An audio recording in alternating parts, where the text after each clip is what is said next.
Hello everyone, I am Rashmi Pawar and welcome to my channel. And मैं start कर रही हूँ सोर्सेज ऑफ हिस्ट्री टॉपिक को। इसमें पहले मैंने आपको आर्कियोलॉजिकल सोर्सेज के बारे में बताया था एंड आज आपका होगा लिटरेरी सोर्सेज। तो ऐसा अनुमान लगाया जाता है कि इंसान ने जो लिखना सीखा वो लगभग 5000 ईयर्स पहले सीख लिया था।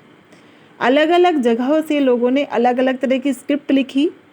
हिस्टोरियंस हमें काफ़ी सारी इन्फॉर्मेशन देते हैं रिटन रिकॉर्ड्स के बारे में, जैसे मैन्यूस्क्रिप्ट्स हैं, रॉक एडिक्ट्स हैं, क्ले टैबलेट्स वगैरह। तो सबसे पहले बात करते हैं मैन्यूस्क्रिप्ट्स की। मैन्यूस्क्रिप्ट होती हैं हैंड रिटन रिकॉर्ड्स, जिसके अंदर इन्फॉर्मेशन होती है अलग अलग टॉपिक्स पर। तो जो पहले मैन्यूस्क्रिप्ट्स लिखी गई थी स्टार्टिंग में, वो ज़्यादातर लिखी गई थी जो पेड़ों की छाल होती थी या पाम लीव्स पर लिखी गई थी, क्योंकि उस समय पेपर का कोई इन्वेंशन नहीं हुआ था। बाद में ये पेपर पर लिखी जाने लगी।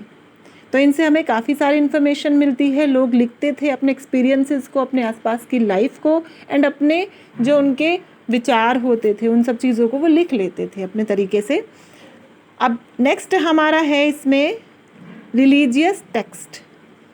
धर्म से संबंधित जो टेक्स्ट लिखा लोगों ने मैन्यूस्क्रिप्ट्स एंड बुक्स के ज़रिए वो फोकस करते हैं धर्म को, तो इनको बोला जाता है रिलीजियस टेक्स्ट। इसी वजह से वो हमें हेल्प करते हैं समझने में उस समय लोगों की क्या रिलीजियस बिलीव्स रहे होंगे, कौन सी वो प्रैक्टिसेस करते रहे होंगे, कौन से रीति रिवाज को मानते होंगे वो लोग।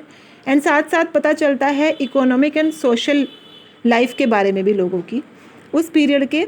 एग्जाम्पल से अगर समझा जाए तो वेद हमारे, रामायण जो महाकाव्य है, महाभारत है, उपनिषद हैं, भगवत गीता है, जैन अंग है और त्रिपिटक है जो बुद्धिस्ट हमारा बौद्ध धर्म की जो आस्था के ऊपर लिखी गए हैं। त्रिपिटक ये बुक बौद्ध धर्म पर डेडिकेटेड है। तो ये सब आता है रिलीजियस टेक्स्ट में। नेक्स्ट है हमारा नॉन रिलीजियस टेक्स्ट। इसको सोशियो रिलीजियस टेक्स्ट भी बोला जा सकता है। तो इसके अंदर आते हैं ड्रामाज, फोक टेल्स, लोक कथाएँ, ऑटोबायोग्राफीज़ मीन्स जो अपने जीवन के बारे में लिखा जाता है, biographies and court chronicles. Court chronicles मतलब किस तरीके से रूलर्स की सीरीज़ रही, एक वंश के वंशावली इसको हिंदी में बोला जाता है। तो ये सब जो है सोशियो रिलीजियस टेक्स्ट में आते हैं। इससे हमें इंफॉर्मेशन मिलती है social, political and religious life के बारे में। Next is ट्रेवलॉग्स। ट्रेवलॉग्स वो अकाउंट्स होते हैं जो ट्रैवलर्स इंडिया में या कहीं भी अगर कोई घूमने जाता है, जब वो उसके बारे में अपनी ट्रैवल के बारे में रिटन में लिखता है, कोई रिकॉर्ड बनाता है, तो उसको ट्रैवलॉग्स बोलते हैं। तो ट्रैवलर्स के जो अकाउंट्स हैं वो भी बहुत इंपॉर्टेंट स्टडी मटेरियल हैं हमारे लिए, सोर्स है हिस्ट्री को जानने का। और ये रियली हमें हेल्प करता है जानने को के बारे में कि इंडिया का पुराने टाइम में क्या हिस्ट्री रही होगी। तो कुछ ऐसे ट्रैवलॉग्स के एग्जाम्पल बताऊँ मैं आपको, जैसे इब्न बतूता है, उन्होंने लिखा मोहम्मद बिन तुगलक के बारे में। मार्को पोलो ने साउथ इंडिया के बारे में डिस्क्राइब किया। अल बरूनी ने बलबन को के बारे में बताया। अब्दुल रज़ाक ने विजयनगर किंगडम के बारे में। मेगास्थनीज जो थे चंद्रगुप्त मौर्य के दरबार में आए थे, ग्रीक एम्बेसडर थे, और इन्होंने एक बुक लिखी इंडिका, जिसमें कि चंद्रगुप्त मौर्य के कोर्ट के बारे में एंड उनके रूल्स के बारे में सब कुछ उसमें बताया हुआ है। तो इस तरह से ट्रैवलॉग्स भी काफ़ी हेल्प करते हैं।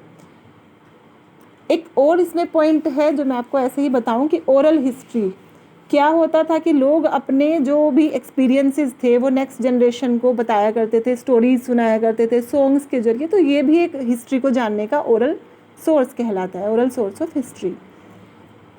तो यहाँ मैंने आपको डिस्क्राइब किया है लिटरेरी सोर्सेज के बारे में।